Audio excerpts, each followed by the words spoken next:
السلام علیکم ورحمۃ اللہ وبرکاتہ، نحمده ونصلی علی رسولہ الکریم، اما بعد فاعوذ باللہ من الشیطان الرجیم، بسم اللہ الرحمن الرحیم، رب اشرح لی صدری ویسر لی امری واحلل عقدۃ من لسانی یفقہوا قولی۔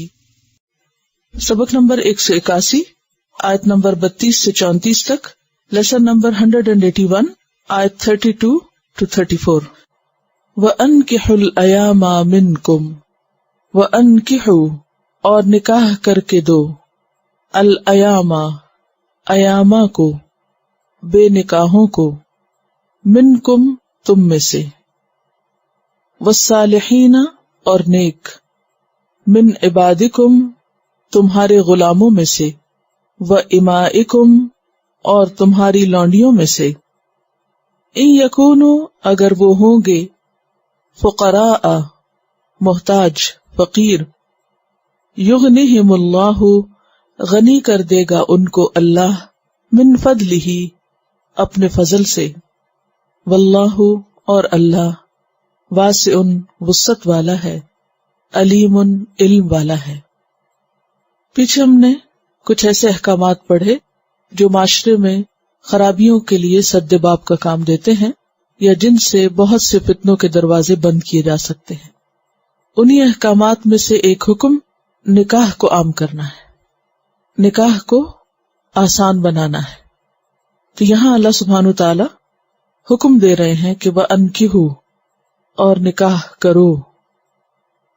خطاب ہے کنوارے لوگوں کے اولیاء سے، یعنی جو ذمہ دار ہیں، یا پھر سارے مسلم معاشرے سے، کہ یہ مسلم معاشرے کی ذمہ داری ہے کہ وہ اپنے اندر پائے جانے والے ایسے لوگ جو نکاح کے بغیر ہیں ان کے لیے نکاح کا انتظام کریں، نکاح پر انکریج کریں۔ الایامہ جو ہے یہ ایم کی جمع ہے۔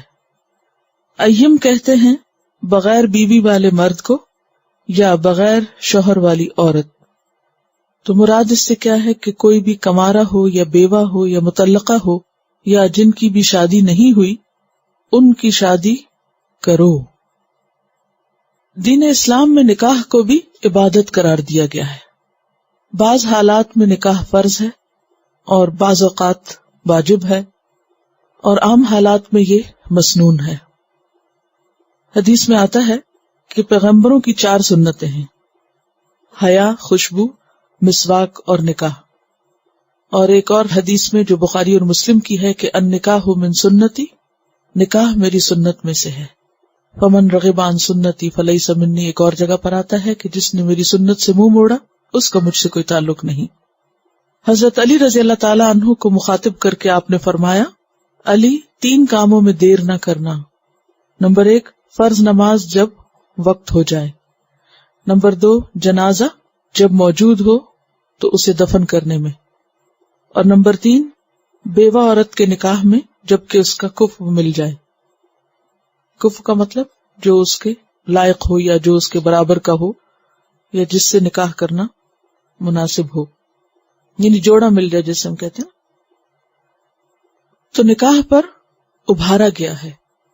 نبی صلی اللہ علیہ وسلم نے خاص طور پر نوجوانوں کو اس بات کی تلقین کی کہ جو بھی تم میں سے استطاعت رکھتا ہو وہ نکاح کرے۔ اے نوجوانوں کے گروہ، جو تم میں سے طاقت رکھتا ہو وہ ضرور شادی کرے، یعنی جس کو بھی وسائل میسر ہوں، اسباب مہیا ہوں، تو وہ دیر نہ کرے، کیونکہ شادی کرنا اس کی نظر کو پاک کر دے گا اور اس کی شرمگاہ کی حفاظت کرے گا، یعنی اس کو گناہ سے بچائے گا، اس سے زنا کی روک تھام ہوگی۔ ایک اور روایت میں آتا ہے کہ 3 لوگ ایسے ہیں جن کی مدد اللہ ضرور فرماتا ہے۔ نمبر 1 نکاح کرنے والا جو پاک دامن رہنے کی نیت سے نکاح کرے، اور نمبر 2 مکاتب غلام جو ادائیگی کی نیت رکھتا ہو، اس کے بارے میں ہم اگلی آیت میں تفصیل سے پڑھیں گے، اور نمبر 3 اللہ کی راہ میں جہاد کرنے والا، یعنی ان لوگوں کی مدد کرنا اللہ کے ذمہ ہے۔ پھر اسی طرح والدین کو اور جو ولی ہیں ان کو بھی تلقین کی گئی کہ وہ مناسب رشتہ آنے پر ٹال مٹول نہ کریں، جیسے کہ ایک روایت میں آتا ہے کہ اگر تمہارے پاس ایسے شخص کا رشتہ آئے جس کے دین اور اخلاق سے تم مطمئن ہو تو اس کا رشتہ قبول کر لو، اگر تم ایسا نہیں کرو گے تو زمین میں بڑا فساد ہوگا، یعنی بہت سی خرابیاں جنم لیں گی، بہت سے حرام کے دروازے کھل جائیں گے۔ ایک اور روایت میں آتا ہے کہ آپ نے عکاف سے فرمایا کیا تیری بیوی ہے؟ کہا نہیں۔ فرمایا باندی؟ کہا نہیں۔ فرمایا تو خوشحال ہے یعنی تمہارے پاس مال و متاع ہے؟ کہا ہاں فراخ حال ہوں یعنی بہت اچھے حالات ہیں، سب کچھ میسر ہے۔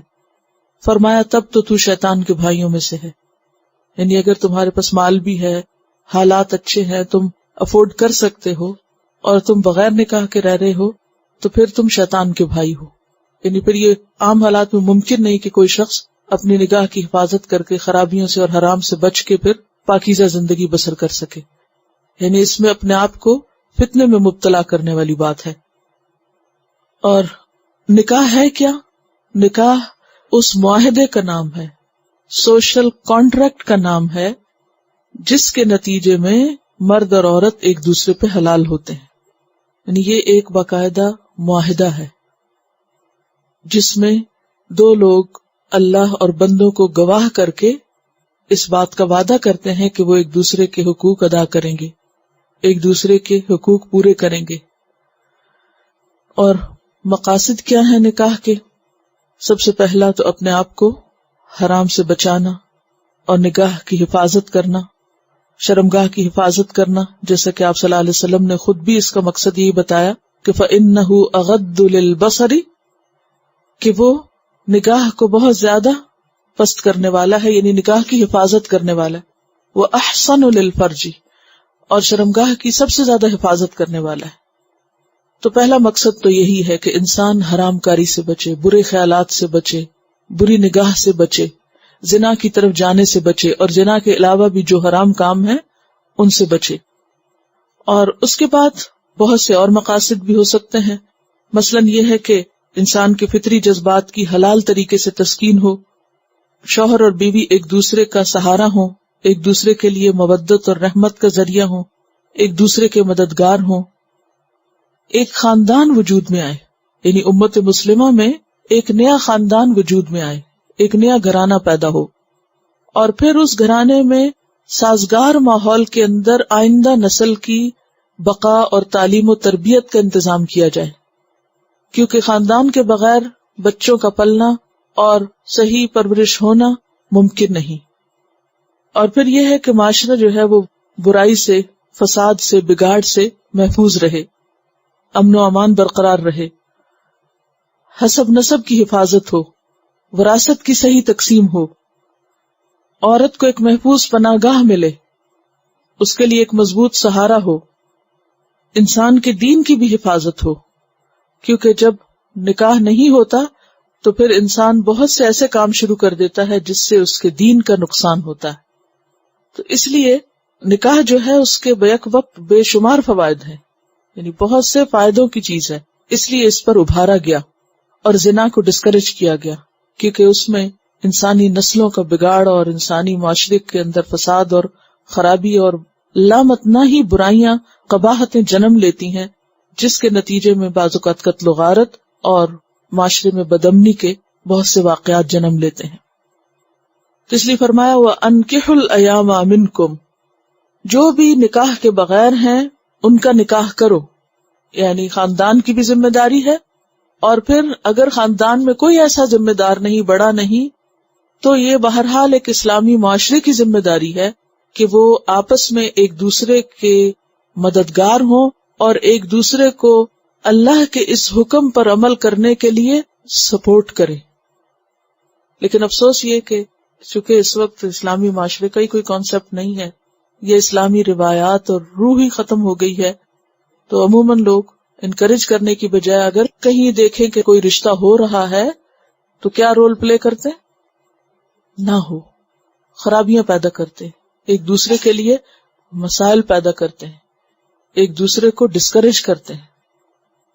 اور اسی لیے آپ دیکھیں کہ بعض اوقات بلا وجہ محض توہمات، وہم و گمان اور ظن کی بنیاد پر بہت سے رشتے ٹھکرا دیے جاتے، انجانے اندیشوں اور خوف میں کہ معلوم نہیں یہ کیا ہو جائے گا اور وہ کیا ہوگا، توکل نام کی چیز باقی نہیں رہی.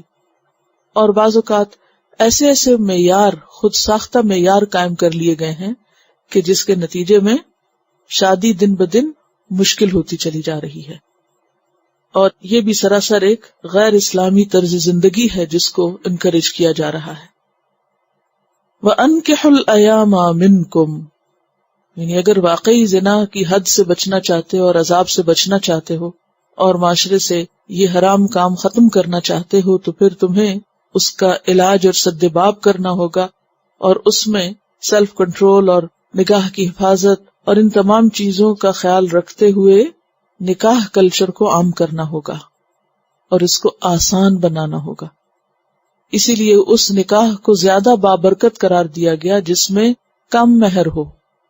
اگرچہ کوئی لمٹ تو نہیں مقرر کی گئی، لیکن پھر بھی کیا کہا گیا کہ وہ زیادہ بابرکت ہے کہ جس میں آسان مہر ہے، کیونکہ بعض اوقات مہر کے زیادہ ہونے کی وجہ سے نکاح مشکل ہو جاتا ہے. یعنی ان تمام رکاوٹوں کو دور کیا گیا کہ جس کی وجہ سے ایک حلال اور جائز اور ضروری کام جو ہے وہ مشکل بنے. وَأَنكِحُوا الْأَيَامَ مِنْكُمْ وَالصَّالِحِينَ، اور صالحین، صالح کی جمع نیک، صالح، اور یہاں مراد ہے دین و دنیا کی صلاح. دین میں صالح سے مراد یعنی نیک لوگ جو مثلاً یہ کہ فرائض کے پابند ہوں، حرام سے بچتے ہوں. اور دنیاوی اعتبار سے صلاح کا مطلب کیا؟ جو ذمہ داری اٹھانے کے قابل ہوں. والصالحین، اور صالح، من عبادکم، تمہارے غلاموں میں سے، عبد کی جمع عباد.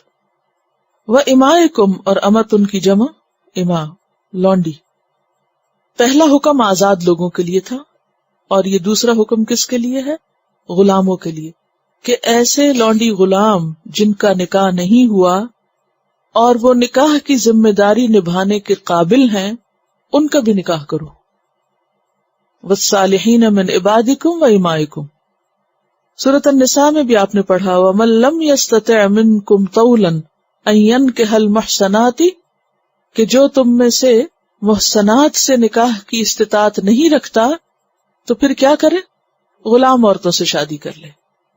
لیکن غلاموں کی شادی میں صالحین ہونے کی خاص شرط رکھی گئی، کیونکہ غلامی ایک ایسی چیز ہے کہ جس میں لازمی طور پر انسان کی صلاحیتیں متاثر ہوتی ہیں، کیونکہ اپنی تو کوئی مرضی نہیں ہوتی، ہر کام دوسرے کی مرضی سے، جائز نہ جائز جو کوئی کہے وہی کرنا پڑتا ہے، جو آقا مالک کہے وہی کرنا ہے.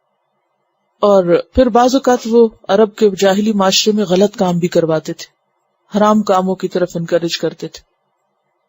اور بعض اوقات یہ ہوتا ہے کہ جب آپ اپنی کوئی عقل استعمال نہیں کرتے اور صرف دوسروں کی سوچ پر ہی چلتے رہتے ہیں تو آپ کے اندر سوچنے سمجھنے کی صلاحیت نہیں رہتی، آپ ذمہ داری اٹھانے کے قابل نہیں ہوتے. جب کوئی بھی لڑکا یا لڑکی حد سے زیادہ ماں باپ پر ڈپینڈنٹ ہوتا ہے تو نتیجہ کیا ہوتا ہے؟ وہ شادی کے بعد بھی انڈیپینڈنٹلی سوچ نہیں سکتا، چھوٹی چھوٹی ذمہ داریاں ادا کرنے سے گھبراتا ہے، یا یہ کہ خوف کھاتا ہے، چیلنجز کو فیس نہیں کر سکتا. اس لیے بھی آپ نے دیکھا ہوگا کہ بعض بچے شادی سے کتراتے ہیں کہ وہ کیا کہتے ہیں کہ ہم اتنی ذمہ داریاں نہیں اٹھا سکتے. تو یا تو وہ ایک انجانا سا خوف ہوتا ہے، یا یہ کہ ان کی تربیت ہی ایسی ہوتی ہے کہ وہ ہر بات میں ماں باپ کے محتاج ہوتے ہیں، بچے ہی بنے رہتے ہیں ساری زندگی. آزاد گھرانوں میں تو یہ مسائل کم تھے، لیکن اصل مسئلہ تھا لونڈی غلاموں کے اندر، کہ چونکہ ان کی اپنی کوئی سوچ ہی نہیں تھی، کوئی سے ہی نہیں تھی، کوئی انڈیپینڈنٹ تھنکنگ ہی نہیں تھی، کوئی ذمہ داری اٹھانے کے قابل ہی نہیں تھے، تو پھر یہ شرط لگائی گئی کہ ان کی شادی کرو جو شادی کے مقاصد پورے کر سکتے ہوں، ذمہ داریاں اٹھا سکتے ہوں، اور پھر وہ معاشرے کا ایک واقعی صالح اور کارآمد عنصر بن سکتے ہوں. ایسا نہ ہو کہ جس کے اندر صلاحیت نہیں اس کی شادی کر دی تو وہ دوسرا فریق جو ہے، عورت یا مرد جو اس کا پارٹنر ہوگا، وہ ساری زندگی متاثر ہوتا رہے گا. اب بھی آپ دیکھیں کہ جو عورتیں یا جو مرد صلاحیت نہیں رکھتے تو اس کا نتیجہ یا نقصان کیا ہوتا ہے؟ آپ نے اکثر ایسے لوگوں کو روتے ہی دیکھا ہوگا. بعض اوقات عورت پریشان ہوتی ہے، بعض اوقات مرد پریشان ہوتا ہے جب اس کی شادی ایک اممیچیور یا نا سمجھ شخص سے کر دی جائے، کیونکہ وہ کوئی فیصلہ کرنے کے قابل نہیں ہوتا، کوئی ذمہ داری اٹھانے کے قابل نہیں ہوتا، کیونکہ نکاح کا مقصد صرف عیش و عشرت کرنا نہیں ہوتا. نکاح کے مقاصد کیا ہیں؟ کہ ایک خاندان وجود میں آئے اور خاندان کی آئندہ نسلوں کی صحیح طور پر پرورش ہو، تربیت ہو. اگر بیوی اس قابل ہی نہیں یا شوہر اس قابل ہی نہیں تو وہ مقصد نہیں پورا ہوتا.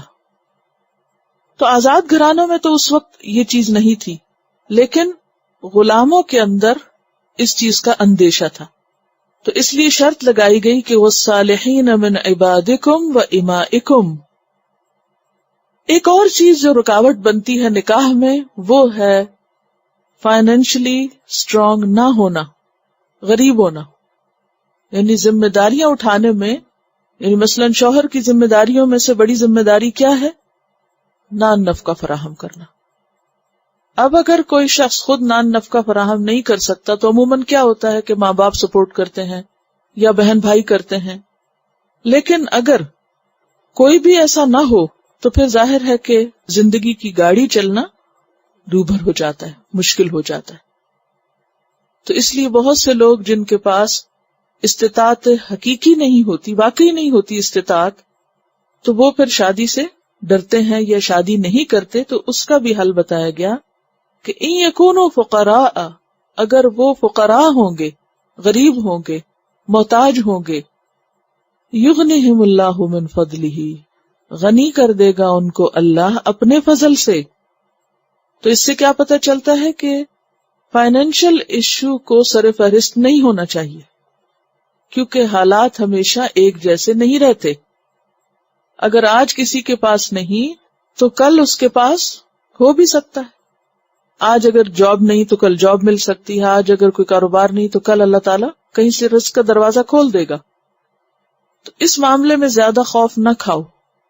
ان یکونوا فقراء یغنیہم اللہ. تو یہاں شادی کا ایک فائدہ یہ بھی بتایا گیا ہے کہ اس سے تمہارے رزق میں وسعت ہو سکتی ہے. اور جیسا کہ وہ حدیث بھی ہے کہ 3 شخص ایسے ہیں جن کی اللہ مدد فرماتا ہے. نکاح کرنے والا جو پاک دامنی کی نیت سے نکاح کرنا چاہتا ہو، اگر وہ پاک دامن رہنے کے لیے، حرام سے بچنے کے لیے نکاح کر لیتا ہے تو اللہ تعالیٰ اس کے رزق میں بھی برکت دے دے گا کہ جس سے وہ اپنے خاندان کو سپورٹ کر سکے. کیونکہ قرآن پاک میں اور جگہوں پر بھی آتا ہے کہ اللہ ہی رازق ہے. سورۃ الرعد میں بھی آتا ہے اللہ یبسط الرزق لمن یشاء ویقدر. اللہ جس کا چاہتا ہے رزق فراخ کر دیتا ہے اور جس کو چاہتا ہے اندازے سے دیتا ہے. تو یہ تو اللہ کا فیصلہ ہے. تو اس چیز کو مسئلہ نہیں بنانا چاہیے، بہت ایشو نہیں بنانا چاہیے، کیونکہ عموماً ہمارے ہاں شادیاں کس وجہ سے لیٹ ہو جاتی یا نہیں کرتے. نہیں، جاب ہے بھی تو وہ جاب نہیں ہے جو ہم چاہتے ہیں کہ ہو. یعنی یہ تو دور کی بات ہے کہ جاب نہ ہو تو شادی کر دی جائے کسی کی. جاب بھی ہو تو بھی لوگ کیا دیکھتے ہیں؟ اچھی جاب ہو. پھر یہ کہ اپنا گھر نہیں ہے، اور کیا دیکھتے؟ اگر لڑکے کے اوپر مثلاً پیرنٹس کی رسپانسبلٹی ہے یا اس کے چھوٹے بہن بھائیوں کی کوئی رسپانسبلٹی ہے تو اس صورت میں بھی نہیں دیتے بیٹی کہ پھر ہماری بیٹی عیش و عشرت نہیں کر سکے گی. اونچے خاندان کو دیکھتے ہیں، اور کسی کی زیادہ بڑی فیملی ہے تو بھی نہیں کر کے شادی دیتے، خصوصاً اگر نندے ہوں. یہی چیز ہے یہاں پر کہ اگر تم اللہ کے بھروسے پہ کر دو گے کہ بچے حرام سے بچیں، کیونکہ اصل مسئلہ کیا ہے؟ حرام سے بچنا، اپنے دین کی حفاظت کرنا، اپنی آخرت کی حفاظت کرنا، یہ ہماری پرائرٹی ہونی چاہیے. مومن کی پرائرٹی دنیا کا عیش و عشرت نہیں ہوتی. تو ایسی صورت میں کیا کہا گیا؟ ان یکونوا فقراء یغنیہم اللہ من فضلہ. اگر وہ فقراء بھی ہوں گے تو اللہ ان کو اپنے فضل سے غنی کر دے گا. واللہ واسع علیم. اور اللہ بہت وسعت والا ہے. کیا مطلب ہے وسعت والا ہے؟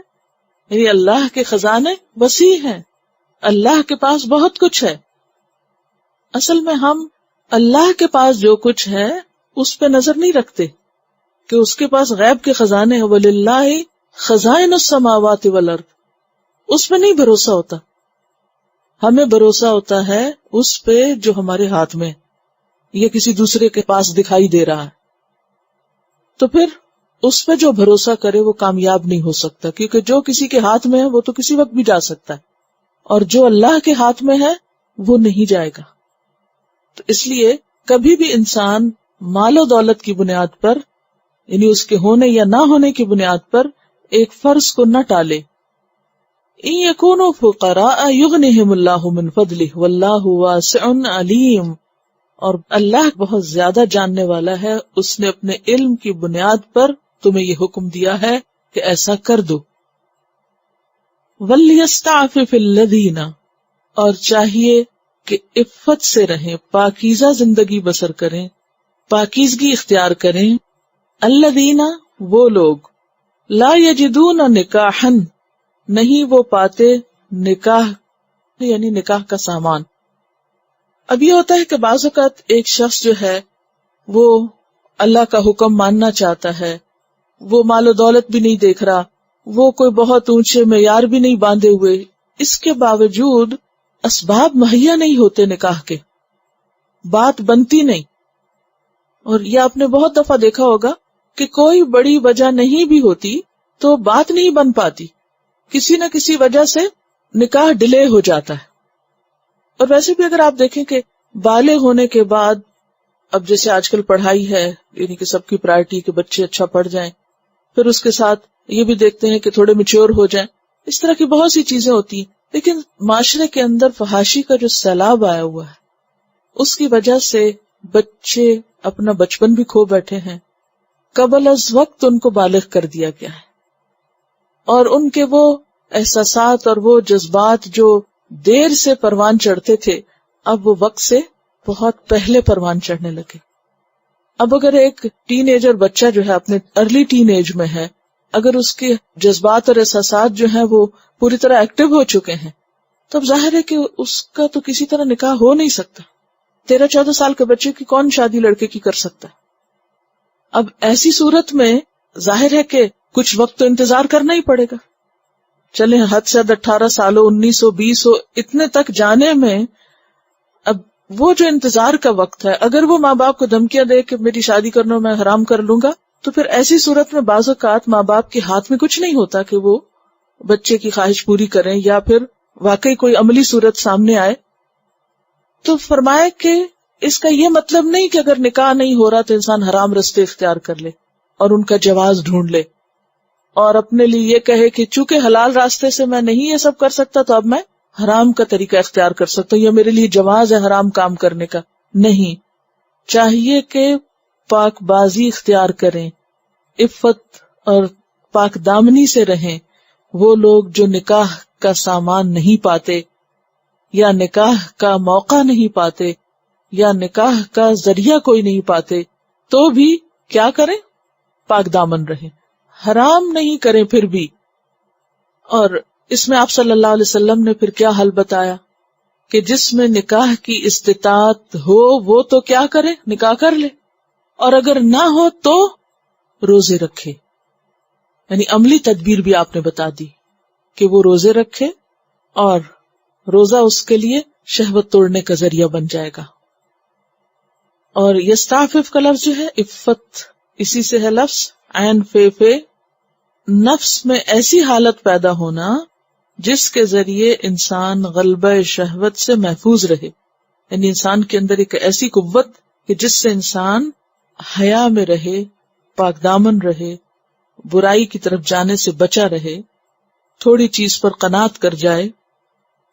اور وہ جو نکاح کی وسعت نہیں پاتے، نکاح کا سامان نہیں پاتے، نکاح کا موقع نہیں پاتے، انہیں چاہیے کہ وہ پاک دامنی کی زندگی بسر کریں، حتی یغنیہم اللہ من فضلہ، یہاں تک کہ اللہ ان کو اپنے فضل سے غنی کر دے، یعنی بے نیاز کر دے، نکاح کا موقع آ جائے، ایسے حالات پیدا ہو جائیں کہ وہ نان نفقہ دینے کے قابل ہو جائیں، ذمہ داریاں پوری طرح اٹھا سکیں، تو اس عرصے میں وہ حیا کا دامن تھامے رکھیں۔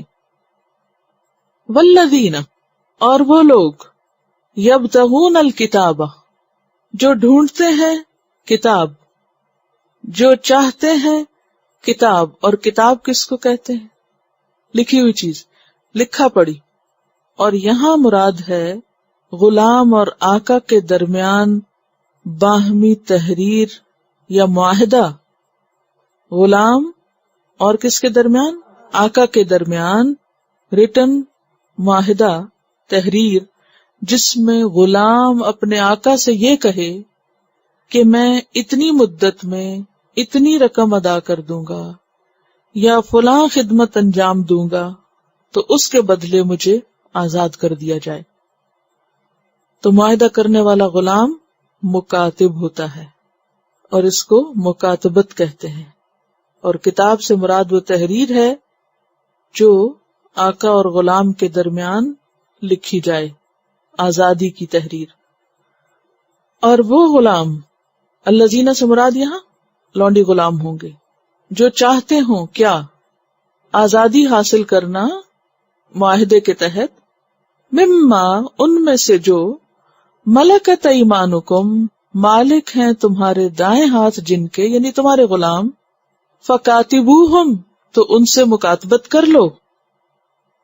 تھوڑا سا میں یہاں اس کا پس منظر پہلے آپ کو بتا دوں تاکہ آپ کو یہ بات سمجھ آ جائے، کیونکہ آج کل کے حالات میں ایسی کوئی چیز ہے نہیں تو تھوڑی سی سمجھنے میں شاید مشکل ہو آپ کو. اس میں آپ عربوں کا جو کلچر ہے یا جو معاشرہ ہے اس کو سامنے رکھیے کہ وہاں پر معاشرے کا ایک بڑا حصہ لونڈی غلاموں پر مشتمل ہوتا تھا. یعنی کہ وہ اگر آپ کہیں کہ بڑا پورشن تھے عرب سوسائٹی کا تو یہ غلط نہ ہوگا. کیوں؟ اس لیے کہ ان کے ہاں بھیڑ بکریوں کی طرح انسان بھی خریدے اور بیچے جاتے تھے، اور کسی بھی شخص کے دولت مند ہونے کا معیار کیا تھا کہ اس کے پاس کتنے غلام ہیں.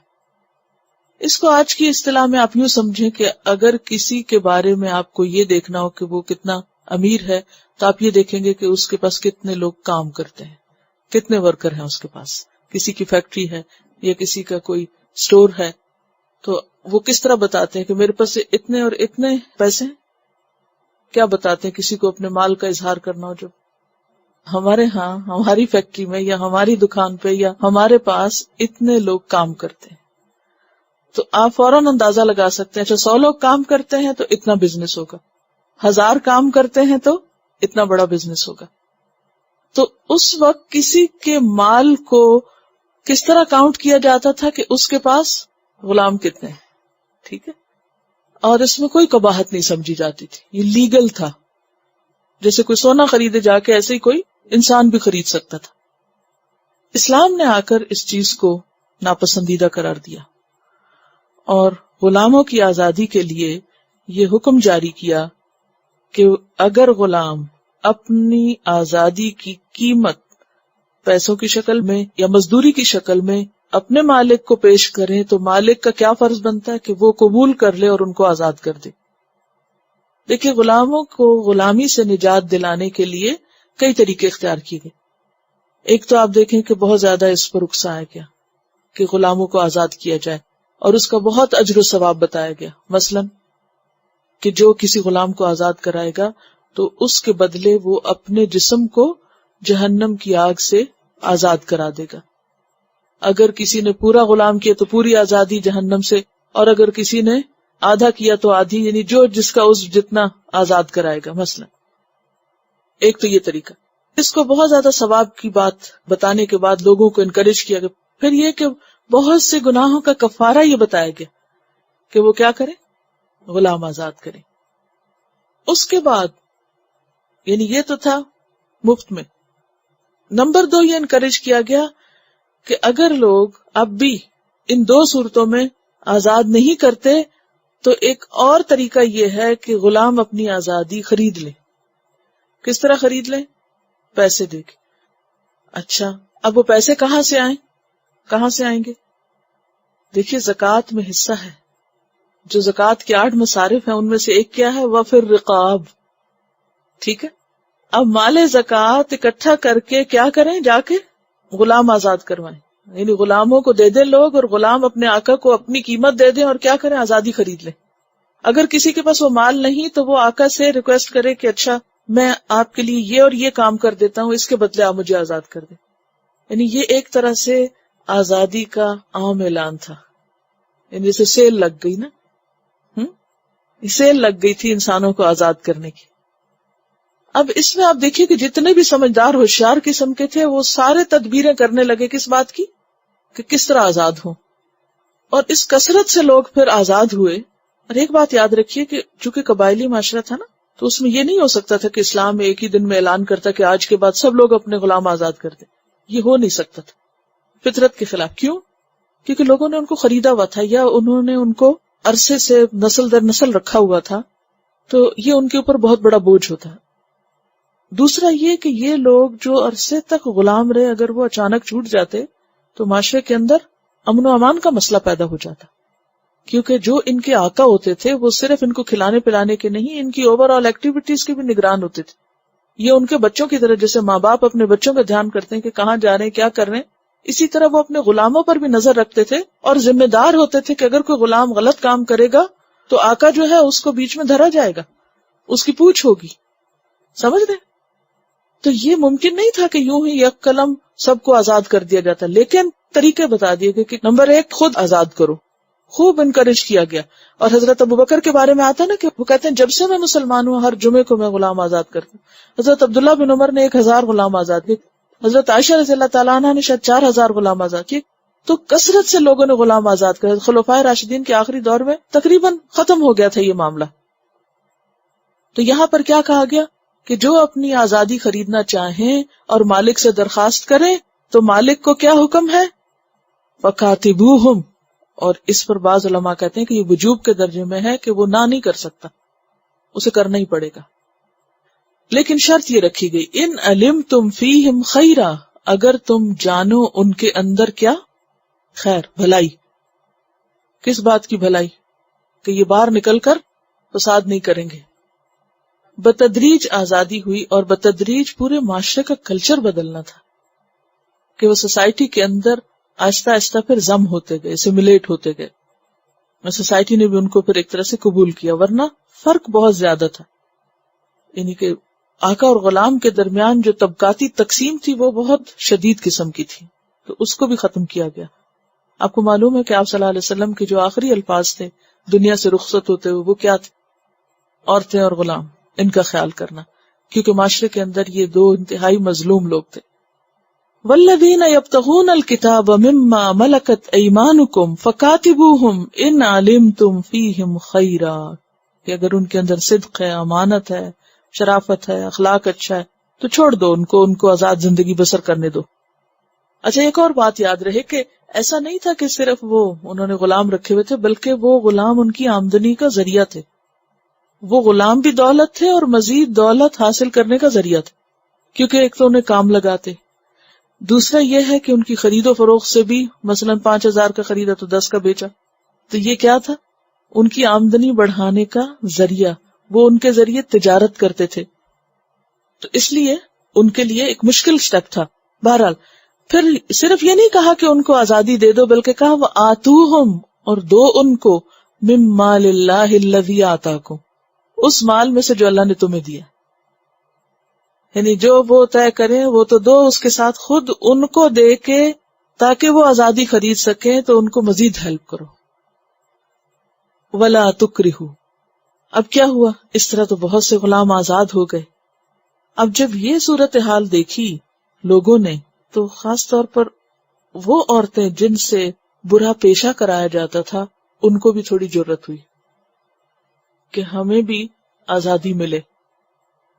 عرب جاہلیت میں جو مرد غلام تھے وہ تو عام طور پر جسمانی مشقت کا کام کرتے، مثلا یہ کہ ان سے عمارتوں کی تعمیر، مزدوری اور اس طرح کے بہت سے کام جو محنت مشقت کے تھے.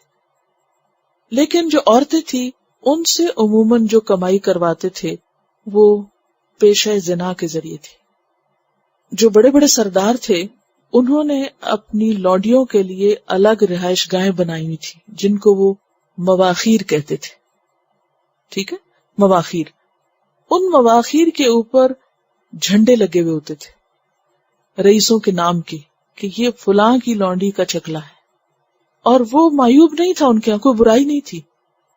اور ہوتا یہ تھا کہ وہ جب وہاں پر جاتے تو دوسرے لوگ یعنی کہ جو باہر سے آنے والے مسافر تھے وہ بھی ایسے جیسے کسی ریسٹورانٹ میں کسی جگہ کھانا کھانے جا رہے ہیں تو اسی طرح ایسی جگہوں پر جا کر پیسے دے کر اپنی خواہشات پوری کرتے.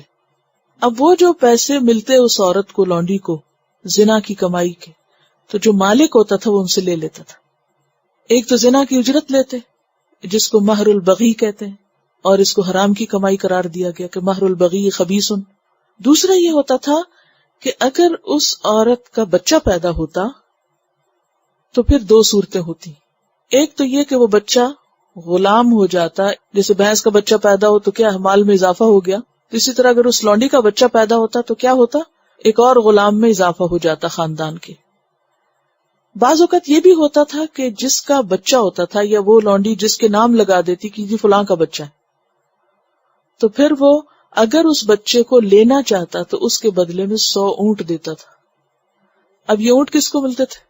لونڈی کو ملتے تھے. لونڈی کا تو اپنا کوئی چیز نہیں، وہ پھر مالک کو مل جاتے.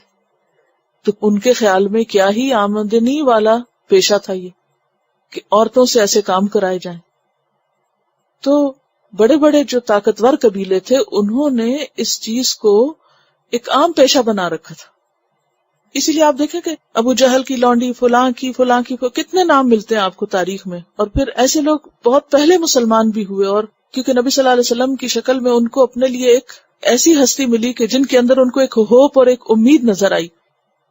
بہرحال اب ہوا کیا کہ ابن جریر الطبری نے ایسی 9 عورتوں کے نام بھی لکھے ہیں کہ جن کے الگ الگ شکلیں تھے اور باقاعدہ ان کا ایک طرح سے بزنس اسٹیبلش تھا.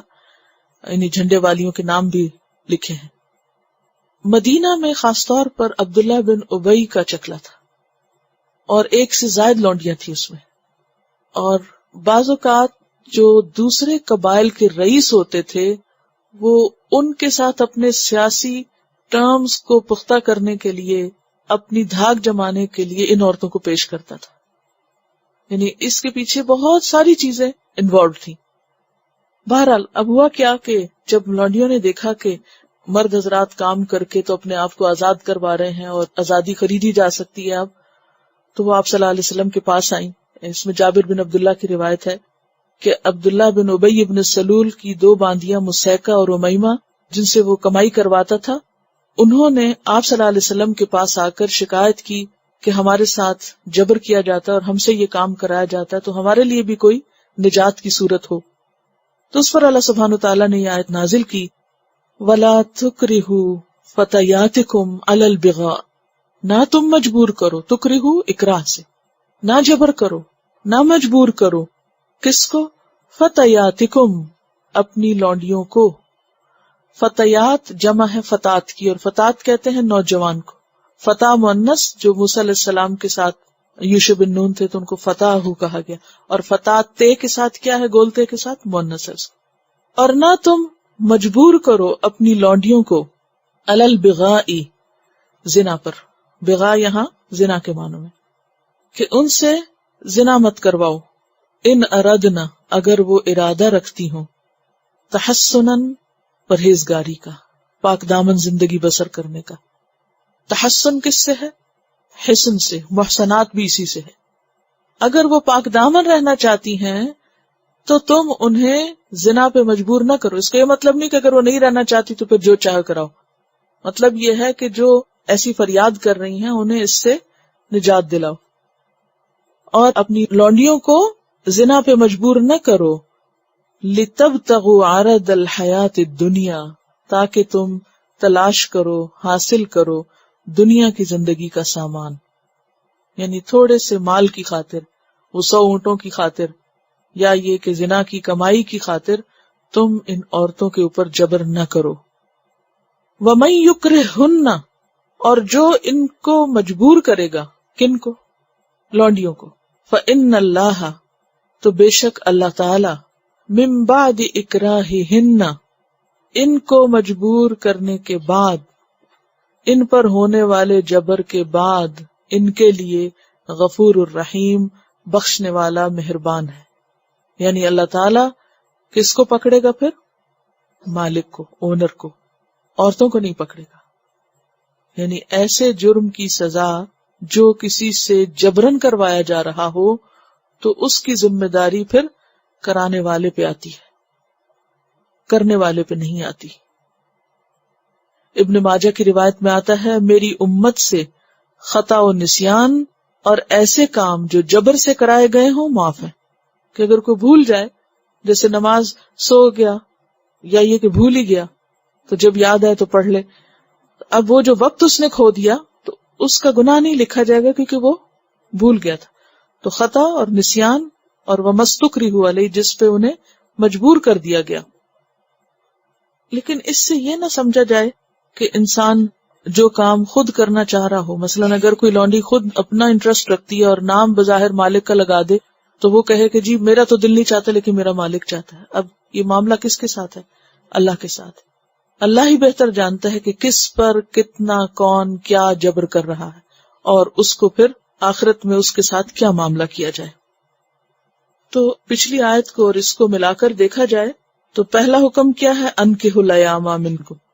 دوسرا حکم کیا ہے کہ انکحوا الصالحین من عبادکم و امائکم، یعنی آزاد اور غلام دونوں کا نکاح کرو. پھر کیا فرمایا کہ جن کو نکاح کی استطاعت نہیں وہ کیا کریں؟ پاک دامن رہیں، غلط کام نہ کریں. پھر کیا ہے کہ جو آزادی خریدنا چاہیں ان کو آزادی دو اور ان کی مدد بھی کرو. اور اس کے بعد کیا حکم ہے کہ لونڈیوں سے زنا مت کرواؤ. اگر تم نے ان پر جبر کیا دنیا کا مال حاصل کرنے کے لیے تو ان کی تو معافی ہو جائے گی اور تمہاری پکڑ ہو جائے گی. ان کے مالکوں کو ہی بیسیکلی نصیحت کی گئی، اور یہ جو دو عورتیں آئی تھیں ان کا نہیں پتہ چلتا کہ پھر ان کے ساتھ کیا معاملہ ہوا، لیکن قانون ایک ان کی وجہ سے بن گیا اور ایک حکم سب کے لیے عام ہو گیا. اور یہ بھی آتا ہے بعض روایات میں کہ ایک اور بھی تھی، اس کا نام معاذہ تھا، وہ بھی عبداللہ بن ابی بن سلول کی باندھی تھی. تو اس خاتون کو پتہ چلا کہ حضرت ابوبکر بہت غلاموں کو آزاد کراتے، تو ان کے پاس گئی تو وہ تیار ہو گئے. لیکن عبداللہ بن ابی نے بہت ہنگامہ کیا کہ آپ ہمارے غلاموں پہ بھی قبضہ کرنا چاہتے ہیں، اور اس نے نہیں بیچا. پھر آپ کو معلوم ہے کہ حضرت سمیہ کے لیے بھی حضرت ابوبکر نے ایک کے بعد ایک آفر کی اور بڑی سے بڑی قیمت پیش کی کہ وہ اس کو آزاد کر دے، لیکن ابو جہل نہیں مانا، بالآخر ان کو شہید ہی کر دیا. وَلَقَدْ أَنزَلْنَا إِلَيْكُمْ آيَاتٍ مُبَيِّنَاتٍ، اور البتہ تحقیق نازل کی ہم نے تم پر آیات واضح کرنے والی، مبینات کھلی کھلی، یعنی ہم نے تمہیں ایسے احکامات دیے ہیں، ایسی آیات دی ہیں کہ جو اللہ کے احکام اور حدود اور اللہ کی رضامندی کی سب باتوں کو اچھی طرح واضح کر دینے والی ہیں. وَمَثَلًا، اور مثالیں، من الذین، ان لوگوں کی، خلو من قبلکم، جو تم سے پہلے گزرے ہیں. یعنی خاندانی زندگی اور معاشرتی زندگی کی اصلاح کے لیے ہم نے تم کو واضح کھلے کھلے صاف ستھرے احکامات دے دیے ہیں جو ہر ایک کو سمجھ میں آنے والے. اب مثلا سورۃ نور کے اندر جتنے بھی احکامات پائے جاتے ہیں ان میں سے کوئی ایسا نہیں ہے کہ کوئی انسان یہ کہے کہ میری تو سمجھ میں ہی نہیں آیا، یا مجھے تو پتہ ہی نہیں چل رہا کہ اللہ تعالیٰ مجھ سے کیا چاہتا ہے. سمجھ آنے والی بات ہے. اور یہ بات کیوں بار بار دہرائی جا رہی ہے؟ تاکہ کوئی شخص یہ بہانہ نہ کرے، عذر ہیلا نہ کرے کہ ہمیں تو پتہ ہی نہیں تھا کہ اللہ کیا چاہتا ہے. تو ایک طرف تو آیات مبینات واضح کی، اور دوسری طرف پچھلے لوگوں کی مثالیں. مثلا اس معاملے میں پچھلے لوگوں کی کیا مثال پڑھی آپ نے قرآن میں؟ اس کانٹیکس میں جو اس صورت کے موضوعات ہیں، جیسے حضرت یوسف علیہ السلام کا واقعہ، حضرت مریم کا واقعہ، حضرت عائشہ کا واقعہ جو اسی صورت میں ہے. تو یہ کیا ہے؟ گزشتہ لوگوں کے وہ واقعات جن سے ہمیں بہت بڑی رہنمائی ملتی ہے. حضرت یوسف علیہ السلام پر بھی الزام لگا اور کس طرح اللہ تعالیٰ نے ان کی مدد کی. حضرت عائشہ پر الزام لگایا گیا، کس طرح اللہ تعالیٰ نے مدد کی. تو بات یہ ہے کہ جب کوئی انسان خود پاک دامن ہوتا ہے، خود نیک ہوتا ہے، خود اس کا کردار اچھا ہوتا ہے، تو کوئی اگر اس پر وقتی طور پر ایسی آزمائش آ بھی جائے تو اسے ثابت قدم رہنا چاہیے اور نیکی اور خیر کا راستہ نہیں چھوڑنا چاہیے. کیونکہ اگر اس صورت میں سے واقع عفق کو نکال دیا جائے تو باقی باتیں اس طرح سمجھ نہیں آئیں گی جس طرح اس مثال کی وجہ سے سب کچھ سمجھ میں آ رہا ہے. کہ اگر لوگ نبی کے گھر کو نہیں چھوڑتے، نبی کی بیوی کو معاف نہیں کرتے، اگر اس پاک دامن عورت پر الزام لگ سکتا ہے، تو باقی لوگوں کے بارے میں کیا خیال ہے کہ ان کو کون چھوڑ سکتا ہے؟ یعنی کوئی شخص یہ نہ کہے کہ میرے تو حالات ایسے ہیں کہ مجھ پر کوئی الزام لگا ہی نہیں سکتا، یا یہ ہے کہ میں کچھ بھی کر لوں مجھے کوئی کچھ کہہ نہیں سکتا، اس لیے میں اگر کچھ احکام مانتی ہوں اور کچھ نہیں مانتی تو بھی کوئی بات نہیں۔ مثلا اگر کوئی کہے کہ ہماری تو آنکھوں میں حیا ہے اور ہمارے تو دل میں پردہ ہے، تو اس لیے ہمیں کسی اور پردے کی ضرورت نہیں ہے، تو کیسے نہیں ہے؟ اللہ تعالیٰ نے جو بھی احکامات دیے ہیں وہ تمہارے فائدے کے لیے، اس نے حکم بھی دیے، آیات مبینات بھی دی، اور مثال سے بھی سمجھائی بات کہ دیکھو اس میں حکمت کیا ہے جو تمہیں یہ سب کچھ دیا جا رہا ہے۔ وَمَوْعِظَةً، اور اس کے ساتھ ساتھ نصیحتیں بھی۔ واعظ کون سی نصیحت کو کہتے ہیں؟ جو دل کو نرم کرنے والی ہو، یعنی اللہ تعالیٰ تمہیں نصیحت کر رہا ہے۔ اور آپ دیکھیں کہ پیچھے بھی گزرا یعظکم اللہ ان تعودوا لمثلہ ابدا، اللہ تم کو واعظ کرتا ہے، نصیحت کرتا ہے کہ تم ایسی کسی بات کا کبھی پھر ارتکاب کرو۔ تو حکم بھی ہے، واعظ بھی ہے، مثال بھی ہے، کس کے لیے؟ متقین کے لیے، تاکہ لوگ تقوی والی، پاک دامنی والی، صاف ستھری زندگی بسر کر سکیں۔ اور واقعی اگر کوئی اللہ تعالیٰ کے احکامات پر صحیح طور پر عمل کرے تو ہو نہیں سکتا کہ پھر وہ خسارے میں مبتلا ہو۔ یہ سب احکامات ہماری دنیا اور آخرت کی کامیابی کا ذریعہ ہے۔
وبحمدک نشہد ان لا الہ الا انت نستغفرک ونتوب الیک۔